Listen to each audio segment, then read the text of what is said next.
जय गुरुदेव। एक बार स्वामी जी महाराज ने एक परमार्थी कहानी सुनाते हुए कहा, एक महात्मा के पास 30 सेवकों का समूह सेवा करता था। उनमें से एक सेवक ने अपने गुरु जी के आगे प्रार्थना की, महाराज जी, मेरी बहन की शादी है, आज से 1 महीना रह गया है, मैं 10 दिन के लिए उसमें जाऊंगा, आपकी दया हो जाए, यदि आप भी चलें तो बहुत अच्छा होगा, आपकी कृपा हो जाए। गुरुजी ने कहा, बेटा देखो समय बताएगा, मैं गया तो गया, नहीं गया तो तुम्हें जरूर मौका जाने का दिया जाएगा। उस सेवक ने बीच बीच में कई बार इशारा किया कि गुरुजी मेरी कुछ न कुछ मदद जरूर कर दें। धीरे धीरे आखिर वह दिन भी नजदीक आ गया। सेवक ने कहा, गुरुजी कल सुबह मैं जाऊंगा। गुरुजी ने कहा, ठीक है बेटा। सुबह हो गई। जब सेवक जाने लगा तो गुरुजी ने उसे 5 किलो अनार दिए और कहा, ले जा बेटा, भगवान तेरी बहन की शादी खूब धूमधाम से करे, दुनिया याद करे कि ऐसी शादी तो हमने कभी नहीं देखी। और साथ में 2 सेवक और भेज दिए कि जाओ तुम शादी पूरी करके आ जाना। जब सेवक घर से निकले तथा लगभग 100 किलोमीटर गए होंगे, तब मन में आया जिसकी बहन की शादी थी वह एक सेवक से बोला कि गुरुजी को पता ही था कि मेरी बहन की शादी है और हमारे पास कुछ भी नहीं है, फिर भी गुरुजी ने मेरी मदद नहीं की। 2-3 दिन के बाद वह अपने घर पहुंच गए।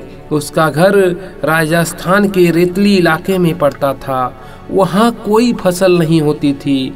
उस जगह के राजा की लड़की बीमार थी। इलाज करने वाले वैद्य ने बताया कि इस लड़की को अनार के साथ यह दवा दी जाएगी तो यह लड़की ठीक हो जाएगी। राजा ने मुनादी करवा रखी थी कि अगर किसी के पास अनार है तो राजा उसे बहुत इनाम देंगे। उधर मुनादी वाले ने आवाज लगाई, अगर किसी के पास अनार है तो जल्दी आ जाओ, राजा को अनारों की सख्त जरूरत है। जब यह आवाज उन सेवकों के कानों में पड़ी, वह सेवक उस मुनादी करने वाले के पास गए और कहा कि हमारे पास अनार है, चलो राजा जी के पास। वह सेवक मुनादी वाले के साथ राजा जी के पास गए और राजा जी को अनार दिए। अनार का जूस निकाला गया और लड़की को दवा दी गई और दवा से लड़की ठीक ठाक हो गई। राजा जी ने पूछा, तुम कहाँ से आए हो? तो उसने सारी हकीकत बता दी। तो राजा ने कहा, ठीक है, तुम्हारी बहन की शादी मैं करूँगा। राजा जी ने हुक्म दिया कि ऐसी शादी होनी चाहिए कि यह राजा की लड़की की शादी है। सब बारातियों को सोने चांदी के गहने उपहार में दिए गए। बारात की सेवा बहुत अच्छी हुई। लड़की को बहुत सारा धन दिया गया। लड़की के माँ बाप को बहुत ही जमीन जायदाद व आलीशान मकान और बहुत सारे रुपए पैसे दिए गए।